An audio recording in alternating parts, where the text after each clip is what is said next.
We got the crew together. You want to get started, Simon? You ready for me? You all exercise, limbered up? Let's go. I'm ready. All Just keep it nice and simple for me, right?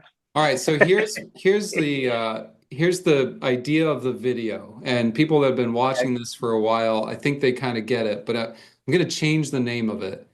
And the name of the video is Learn One Thing. Just learn Okay. one thing. That's Your name, that's the goal. That's the I challenge. can just learn your birthday and then I'm done, right? Learn one thing and you'll get it, Dad. That's right. So I was given that advice by one of my old bosses in Atlanta, and he would go to all these conferences. He would, do a lot of CLE classes.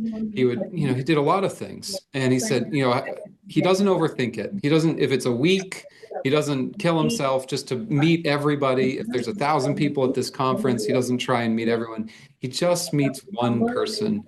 He learns one thing. He gets one thing from it. And I think that's hugely valuable because it simplifies what we're trying to do. So Yeah. fast forward 10 years from when he first told me that. That's what we're going to call this video series, Learn One Thing. And so, Simon, I like it. that's going to be the challenge to you, is that at the end of Okay. this video, I want you to think about that one thing that you want people to pull away from all of this. What's the Sure. one thing Okay. that they need to remember? And so we talked about this last week.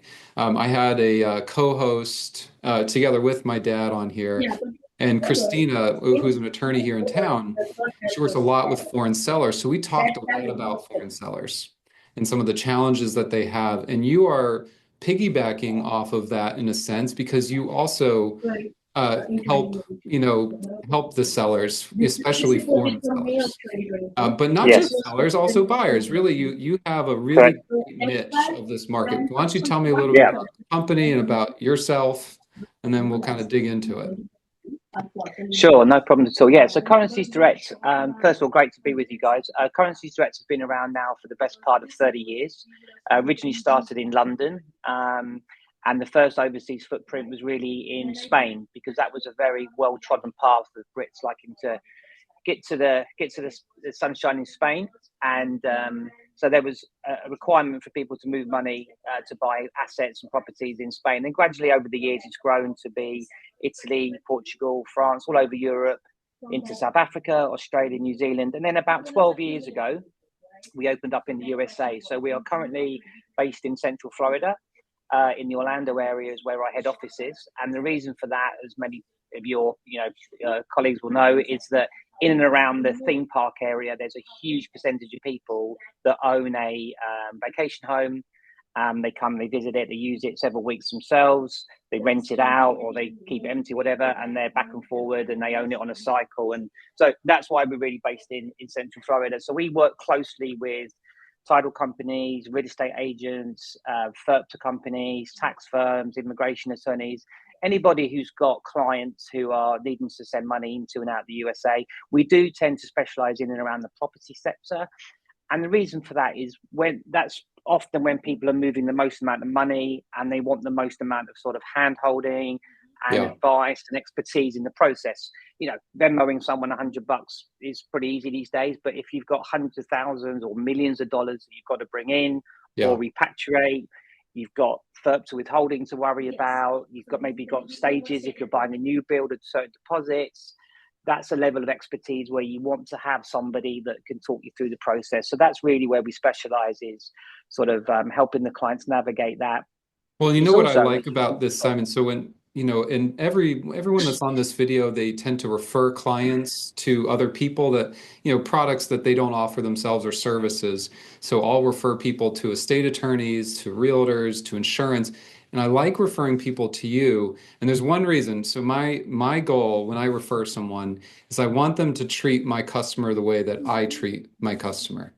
It needs to be more seamless, or the most seamless that we can get. And I think you guys really nail that. The hand holding, the comfort you provide, and it's a wonderful service because when they need it, they need it. And sometimes they don't know they need it. And so I was looking at some of the things on the website that actually made a lot of sense. Um, let me share this really quick again. These were the scenarios that you guys tend to be involved the most. So buying property. Simon, tell me about buying property. Why would someone need you involved when they're buying something. Yeah, that's a great point. Obviously, in the US, all the properties listed in US dollars. If someone's buying from Canada, Europe, UK, obviously their assets are in sterling pounds or in euros or Canadian dollars. So they've got to figure out how much of their own currency they need to acquire that property in the US, right? And obviously the exchange rates change daily, even by the minute. Sometimes they're changing, and there's things like elections and announcements and rate cuts and bits and pieces that affect all of these things. So what happens when someone's buying a property? They're hopefully working with a good agent who's getting them the right price, the right property they're looking for.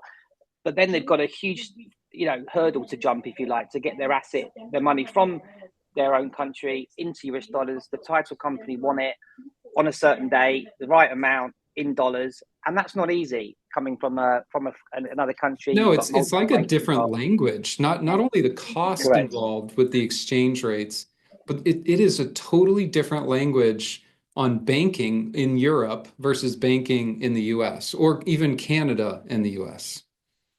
Yeah, absolutely. There's also a lot of fees you can get called out by. Not only the exchange rate's a huge one, but obviously there's wire fees, and a lot of time, and you'll know this, Christian, that money comes in and there's money, a $20 fee's been taken out the Oh yeah. middle, or there's a wire fee being taken from the front end. So On the back end too, yeah. Yeah, and so you're expecting a 10,000 escrow deposit, you only get 9,960, and things like that, which just create more work for everybody, more headache for everyone, and it's already a pretty big thing the person's going through. Like, they're thousands of miles away, they're sending their life savings potentially. Yeah. It's the other side of the world. This is a big thing for someone to go to. I mean, it's a big deal buying a house in your own country, but buying an asset in a foreign country is an added level of stress, right? Yeah, For sure. it's not normal. It's definitely not normal for you to move or to go to a different country and buy real estate. I don't think there's anything normal about that. No, absolutely. It's not a huge percentage of people who ever get in a fortunate enough position to do it, and also having, say, the nerve to do it. But it takes The nerve? No, actually, it's a good way to say it. Yeah, maybe the right word. An element of courage to do it. It's a big commitment. Thankfully for us, there's quite a few people who still do it. Yeah. So, but it is, for sure. It's a big step, and that.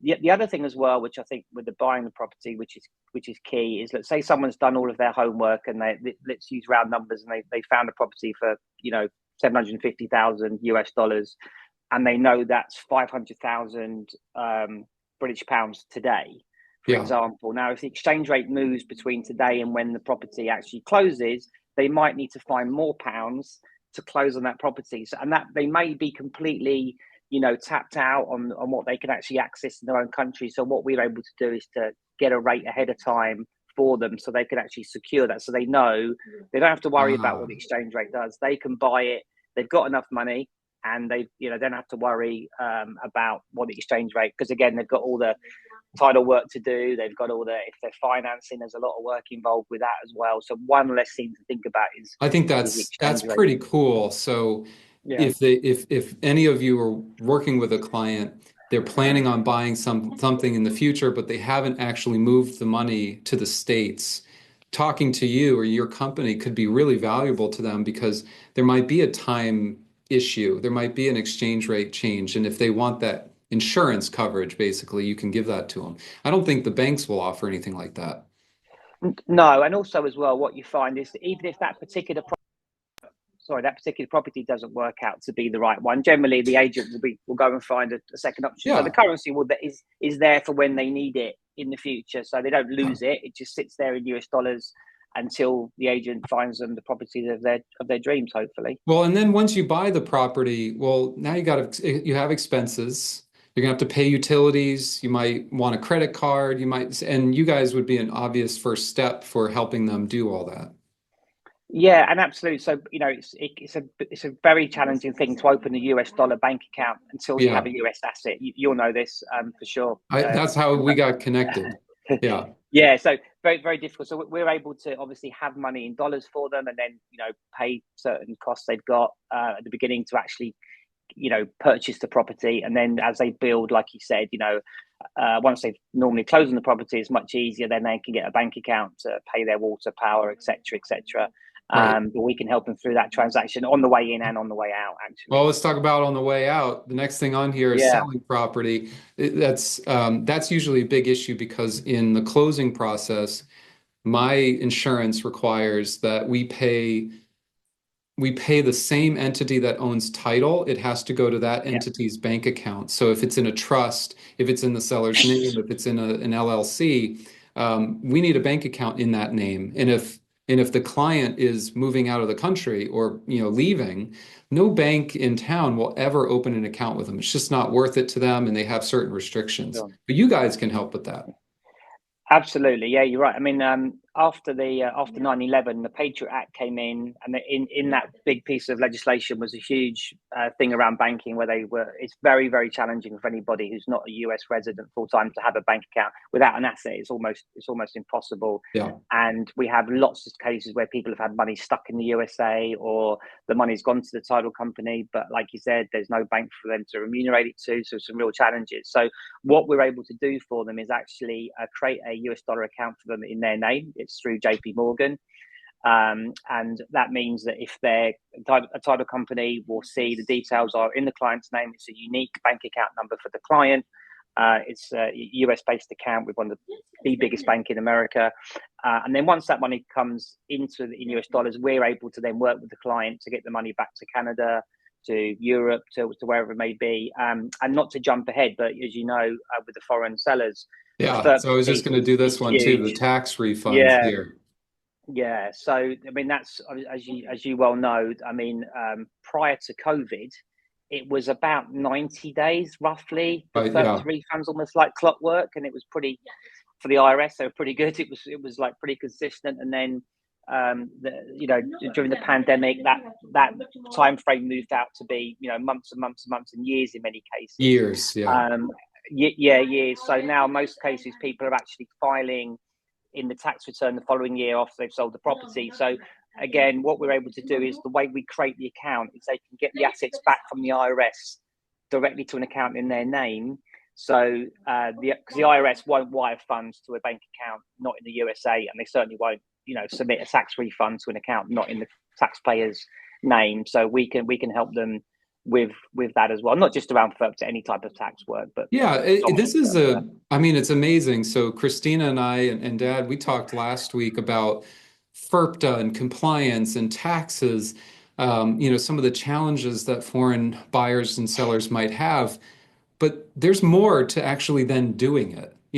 How do you get the money back from the IRS, 2 years later or a year later after you filed your Yeah, return? Yeah, this is a very practical solution for people. And the real kicker to me is these are real problems.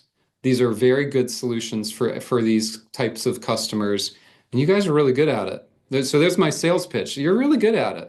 no, thank you. Well, we've been, I opened the office for the company 12 years ago, and we've got so sort of embroiled, if you like, in the Central Florida, where we've come across all the different scenarios, and we've been able to sort of find solutions. So when these things come up, we've managed to do it, so we can make it as easy as possible. Again, just having that understanding what people are going through as a foreign investor buying or selling, Yeah. even to the point where people have been sent an IRS refund check and they're walking around Europe with a US dollar check. We had a client walking around Norway with a $65,000 check. Now, a lot of Nowhere Europe to put it. don't have Yeah. checks. Well, they don't even have checks in their own currency, right? Because they've pretty much got rid of them. You certainly won't be able to bank a US dollar check. So we can get the check countersigned, bank it for them this end, and then get the cash Norwegian krona into their account in Norway. So we've managed so far to find a solution to all of these issues. So, And we've talked a lot about Europe, we talked about Canada, but you guys yeah, are all over the world. yeah, South America, you've done some deals for me in the Middle East, yeah. Asia. I think you guys can pretty much do anything that you need to for the most part. Yeah, absolutely. Pretty much all the major currencies and main countries. There's a few blacklisted countries, but the vast majority of countries and currencies we can deal with for sure. That's so cool. I love it. Hey, you got any wild stories for us?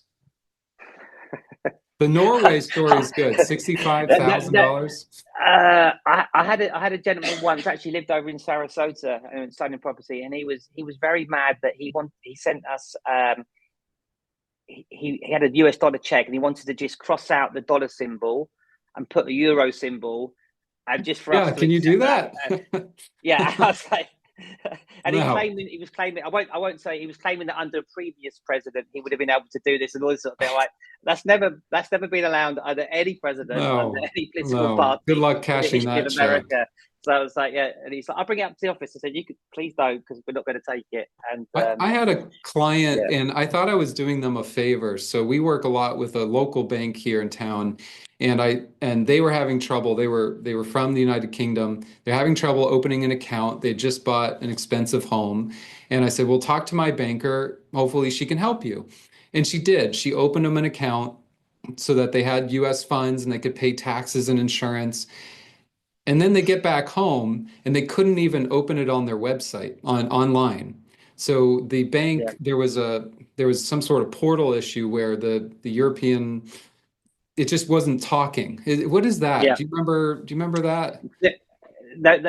Yeah, those things come up quite often with the IP addresses blocked. Like if you're trying to Right. access a US bank from a non-US IP address, So people it's like a can't. fraud thing that they're protecting It's a against.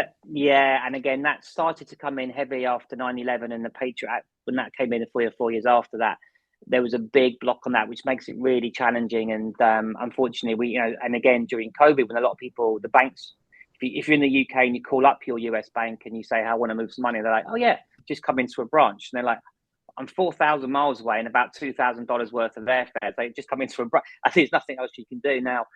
On top of that, when you had COVID and people couldn't even travel, it was, this is where we came around with like the check solution, and people could Yeah.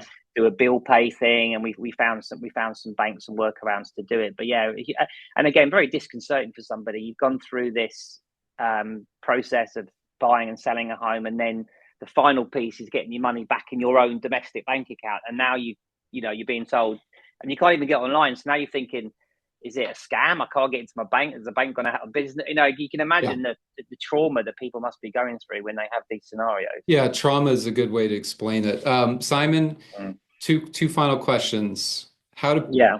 Does your company have people, if they call the main number or go through the website, that speak different languages? Is that something that you offer? Yeah, absolutely. We've got multiple language here in the US, but globally across the group, we've got pretty much every single language covered. So it's a great question, Christian, because we find this all the time. So, for example, that Norwegian client, we have Norwegian speakers based in our European offices who spoke to the client, talked them through what they needed to do, and it's just people are just much more comfortable having big financial conversations in their mother tongue, right? Which we can Yeah. all relate to. I mean, I'm limited to, as you can all hear, one poor language. I speak badly, but even the Europeans who speak 3 or 4 languages, if they're having a conversation about, $1 million worth of assets, in many cases they do Yeah. want to have that conversation in mother tongue. So we've got all of the major Good. languages covered. Perfect. Simon, if someone's interested in learning more about the company or hiring you guys, how should they contact Yeah, you? absolutely. So I think you put the website up earlier. So currenciesdirect.com. My email address is my name, simon.plumb@currenciesdirect.com. Please feel free to reach out. We've got all through Florida, we've got sort of business development people on the ground who will happily come and do presentations to real estate offices or speak to you individually. We've got, people could just book a Calendly link with us and come and have a conversation about it. We have a pretty good partner program we can discuss as well, where we partner with people to help them with if they got a larger number of clients we can assist. So yeah, lots of I different love it. ways we can Yeah. help. And if anyone wants a direct connection, just come through me. I'll forward you to Simon. Thanks, Christian. Appreciate Thanks, it. Simon. I really appreciate you coming on, and you and I will talk soon. I'm sure we'll have more mutual Yeah, clients. thank you very much. I appreciate it. All right, guys, if you want to stay, Dad, you still there? You're on mute. Oh, there he is. All right, so I thought this would be a neat time. Number one, I think Simon's incredible. I've worked with his company now for the last year or two, and they just deliver every time. And it is definitely a need that people have. So if you're going overseas or someone's coming from overseas to you, good opportunity. Dad, do you have any horror stories on dealing with people overseas? Well, an additional compliment to Simon. He's the first one I've heard who pretty much outlined the 90-day response problem with the IRS, and his clients are just filing tax returns the following year. Yeah. I don't hear many people in town advocating that. The people we work with, we regularly push that. It's just, the returns are sitting in hallways, in Yeah. Washington, D.C. They're not being processed. They're not being processed, and they have to be processed manually. So So if I pay the extra fee to somebody for a withholding certificate, when you're gonna have to file a return anyways the following year, you exactly. get money faster. Yeah, you can get your money faster. Yeah, they're real, you have the law or the contract or whatever it is, and then there's the practical solutions to that. So in that same vein, let me ask you a question. A lot of people, we focus very heavily on the contracts, right? And what's written and what the law says. For some scenarios, does that even matter? I mean, it's like the poker game where you're playing the person and not the cards. Like there's a whole nother dimension They to. don't care. I mean, when I first started in the 80s and with the tax degree, I mean, I was working with people from Germany and Holland, and I think, when you first came over here, you got a case from Sam on Walter Sauerman. I mean, we would deal with currency restrictions in Spain, and how do we get around that? Or a client from Holland, and you set up a Netherlands Antilles Corp that owns a Florida Corp. You got the Dutch Corp owns the Antilles Corp, and then owns the U.S. Corp, and that minimizes taxes under the U.S. Dutch treaty. So there's a lot of planning like that. Simon makes it. I think he's a necessary tool. I mean, the local I think bankers. it's a great tool, and as long as the client has a good connection. But I was thinking even beyond this issue, just generally, I'll give you a scenario. We have a buyer under contract. There's a title issue, and the solution was, well, we'll just hold all the money in escrow. This was the underwriter was allowing this. So Right. the underwriter said, hey, we'll hold all this money in escrow, and we'll let you close, and we'll give you a clean title insurance policy. And so the seller is like, all right, awesome. Well, the buyer says, no, I don't want that. I don't want a clean title insurance policy. I want clear title. They're Marketable. different. Marketable title versus insurable title. So we put all our ducks together, and it's like, all right, we want marketable title, please. Like we want it to be perfect. We don't want to escrow. And the seller and their attorney basically said, it is marketable. And it was interesting. I think you said it costs you to be right. There's a cost to being right, something like that. There's a cost. I got many people. Everybody would come into my office, and it's just a matter of principle, Don. It's a matter or of, it's not fair. yeah, or it's not fair. I mean, your mother would say that to me. And I said, I mean, out of all these years, I think I've had two clients who are able to pursue a matter from beginning to end just on principle. I mean, at some point they get in the middle of the litigation, they've never done litigation before, and they don't realize how psychologically it's just draining. Financially, you're paying the lawyer, every single month. And at some point they reconsider, the emotions subside, and they're starting to look at it a little more, as an accountant would, dollars and cents. Is this cost effective? I would try to get them to look at it from just a pure cost effectiveness approach, business perspective, and strip the emotion out of the equation, because the emotion subsides. The emotion subsides, but what the important lesson there is, there's the contract, there's the law, there's the way it's supposed to be, right, and then there's what it is. And they are not always the same. So even if the contract says you get 10 days, well, what if I wait longer? I'll give you another scenario. I have a closing where, as part of this purchase, there's a management agreement with an assisted living facility. The assisted living facility provides maintenance, services, food, everything, but the units, the homes, are individually owned. And so there's this contract, right? So you've got assisted living and you've got the HOA. They're under contract with each other to provide all these services. And then they sue each other, right? So HOA and assisted living facilities sue each other, and now all those maintenance agreements, all the services they offer, they're all off the table, at least until the lawsuit is resolved.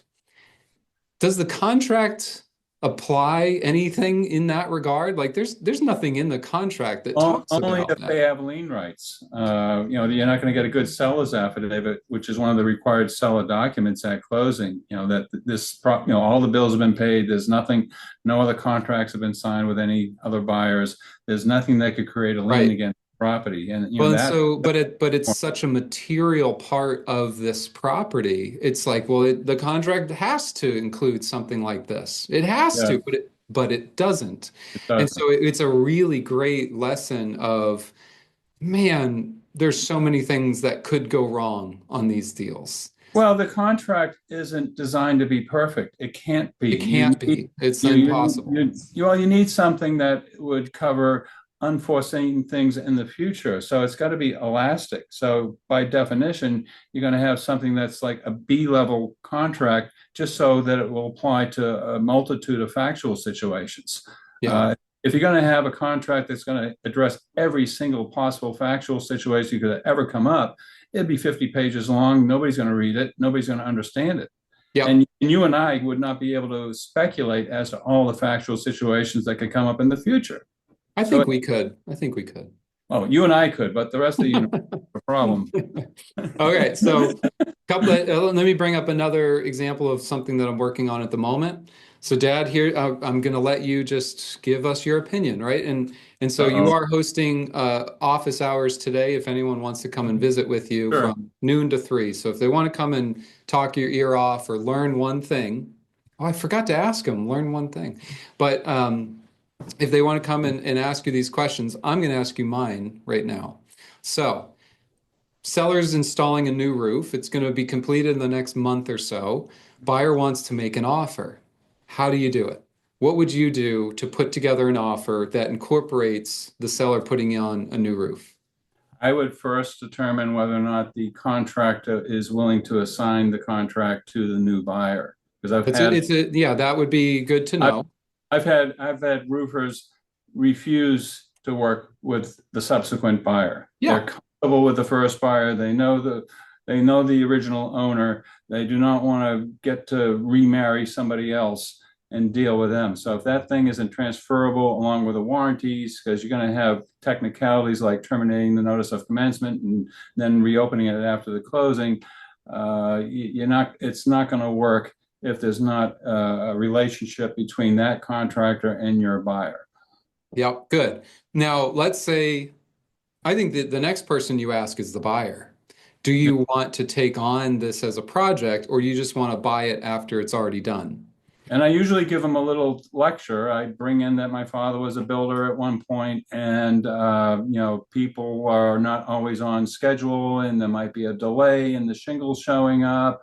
There might be a delay in the sheetrock person showing up, or the plywood guy showing up, and you don't want your client being upset, at you, because you and I would bear the blame if somebody is like 1 week late. Yeah, the couple of things that I was thinking about in addition to all those is, what's the buyer trying to accomplish? Are they getting a mortgage? If so, then they're not going to want to do the roof after closing. Maybe they just want to wait until it's already done and they can verify that it's done correctly. I like that as the option.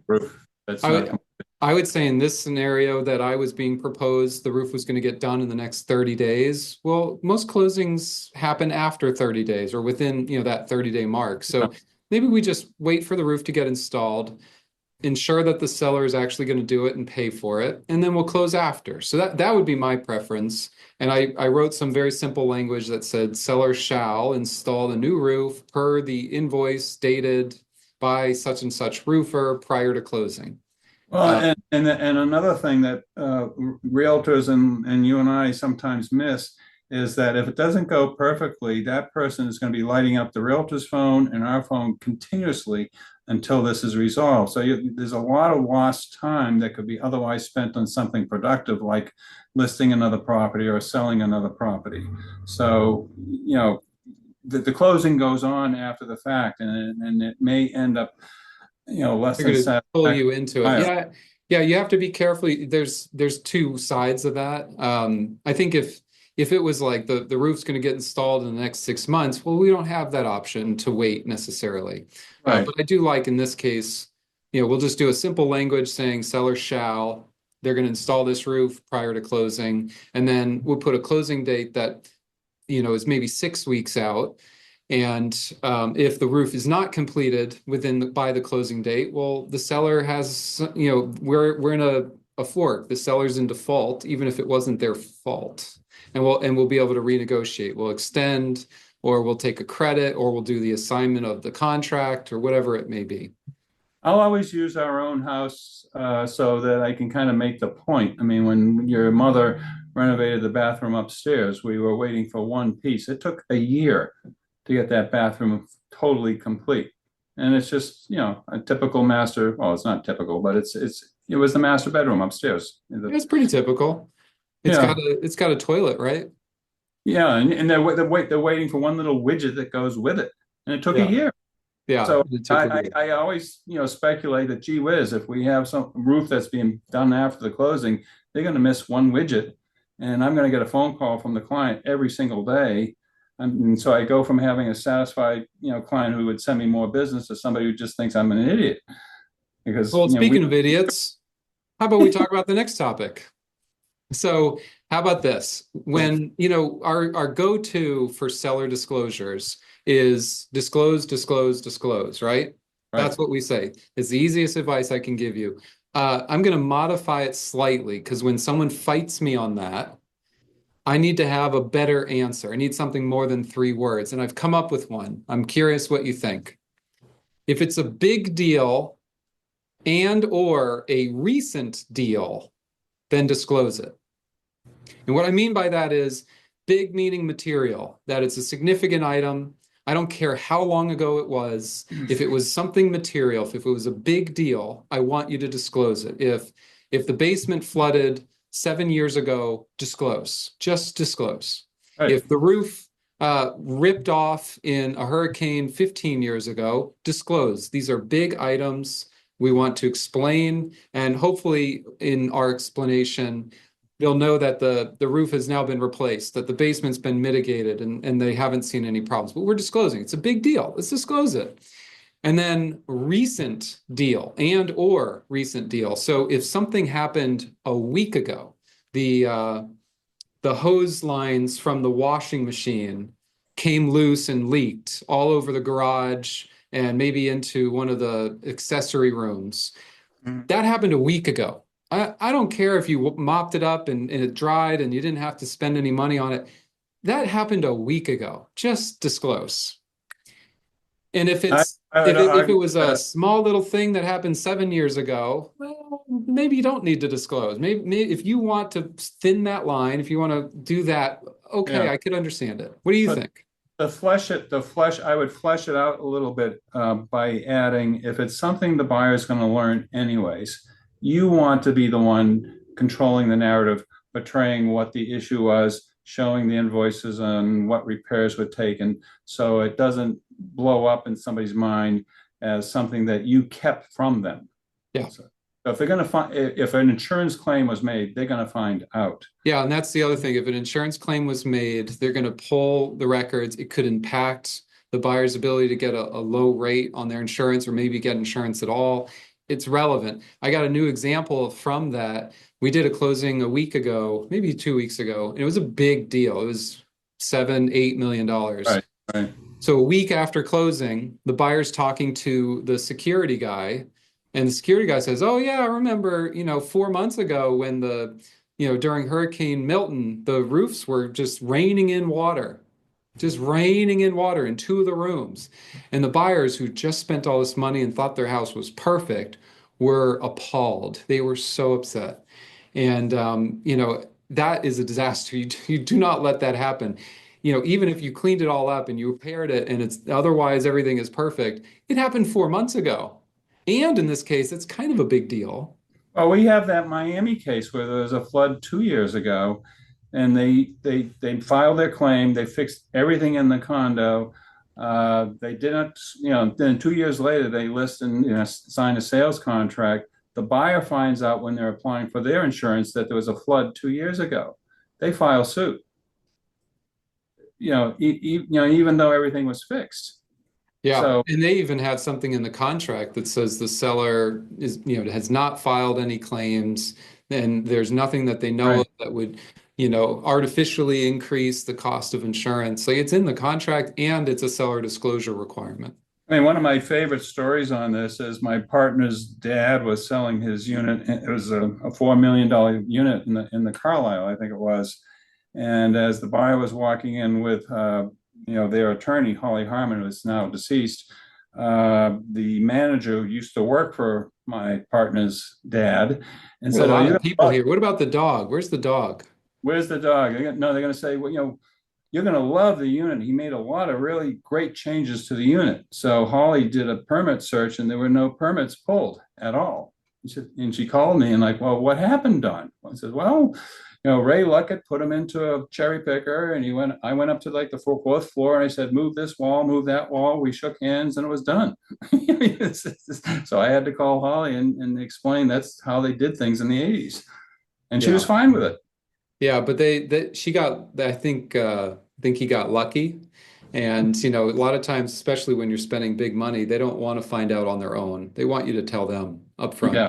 Oh, absolutely. Because they think you're being sneaky. They think you're being sneaky, and so we have a deal right now. The seller, it's a brand new home. It's maybe a year old, Mhm. and as is common with new construction homes, you have a 12-month warranty. In the 12th month, the buyer or the owner does an inspection and all the repairs, all the warranty items, they just send it to the home Right. builder and say, Right. "Hey, go fix this." Well, as part of that, they noticed that the trusses were cracking and Mhm. needed to be reinforced in the Oh, roof. Obviously, that's a pretty major deal. major deal. Well, and then 2 months after this, they go under contract to sell the property and they don't disclose it. The seller, their mindset was, well, it's all been fixed. It's all under warranty. There's 9 years left of this structural or roof warranty, and it's all covered. It didn't cost me a penny, and it won't cost you a penny. And the buyer finds out from a neighbor, and then it just comes unraveled, and now they're suing each other. So And that's back that's to just terrible. controlling the narrative. If they just disclose, here's the engineering report, some of these things cracked, and here's the invoices and what was done and was recommended by the engineer. Yeah, I think that the lesson to learn in that scenario was just telling them up front. The buyer probably would have been okay with it because, oh, okay, all right, you got it all fixed and it's all under warranty, and thank you for telling me. I'd still like to move forward. But opposed to they're doing their inspection and then they find out, and then the seller's like, oh, no, no, don't worry, it's fine. It's fine, it's fine. And the buyer's like, well, what else aren't you telling me? Well, you actually hit on it. I mean, a lot of times it's the neighbors talking. Yeah, oh, So if it's the almost always the neighbor know talking. about, they're going to, go over and start shooting the breeze and start telling them everything they know about the property. They will. We had another deal where that's exactly what was happening with something with the pool. So the neighbor noticed that the sellers were having something done to the pool. They were doing some sort of pressure test, and the pool company kept coming out every couple of weeks. And so the neighbor just assumed the buyer must have known about this. They had no clue.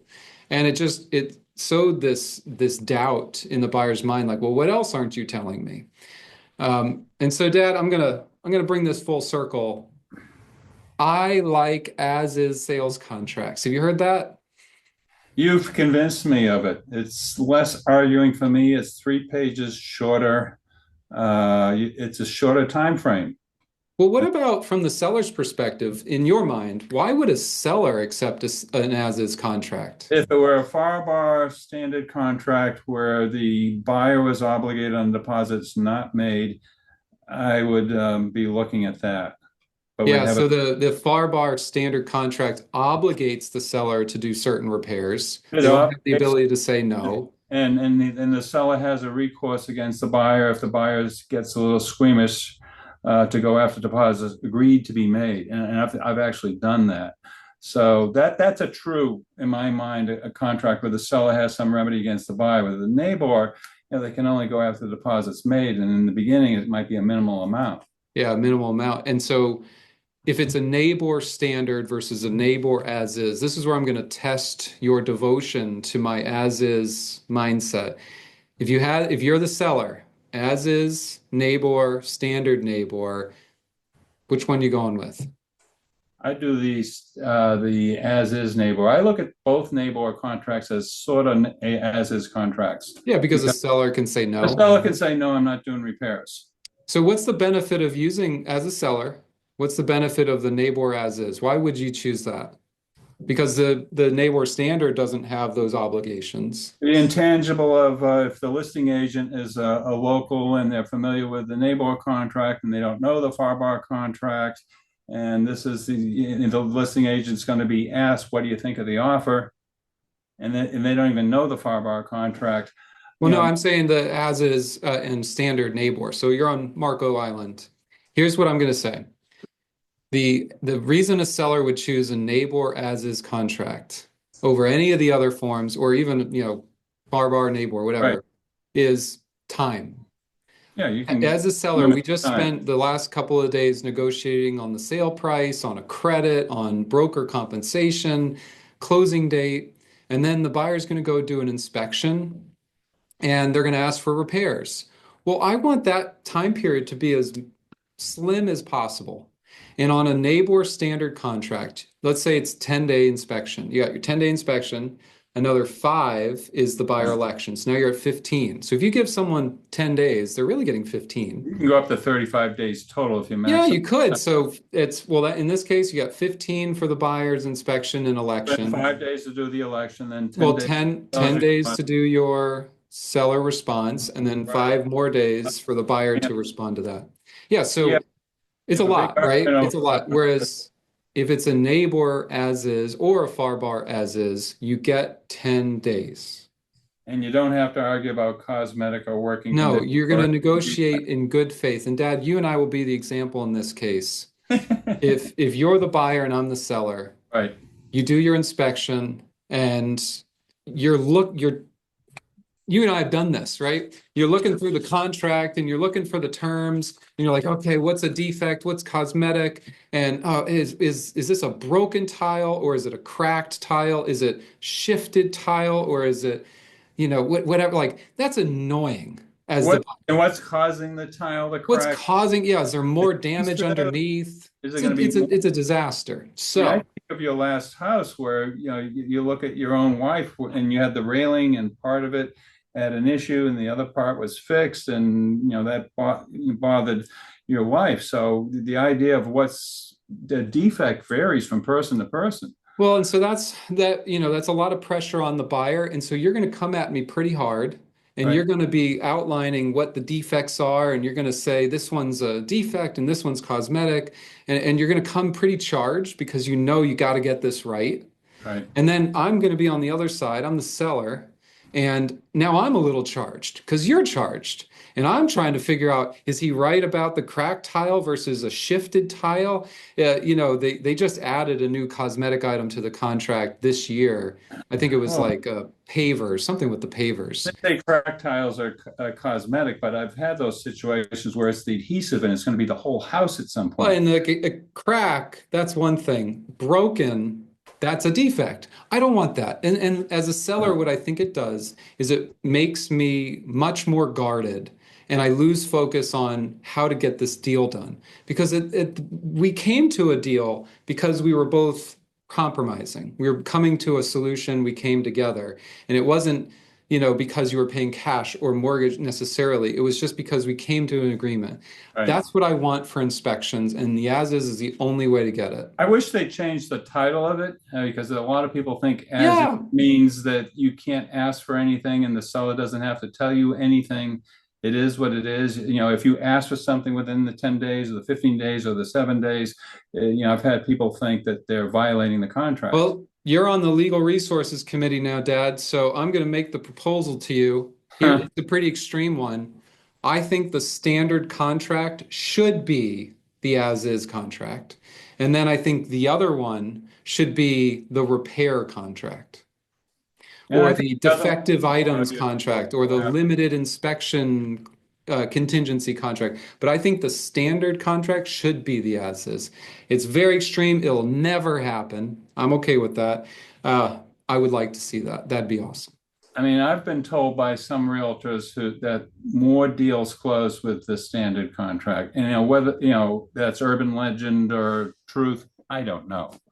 I just know it's a lot more work for the realtors, and it's a lot more work for you and I. Yeah, I hate getting on the phone with someone and they're like, why can't I get out? I'm like, we just got to wait longer. I've got a Yeah. deal right now.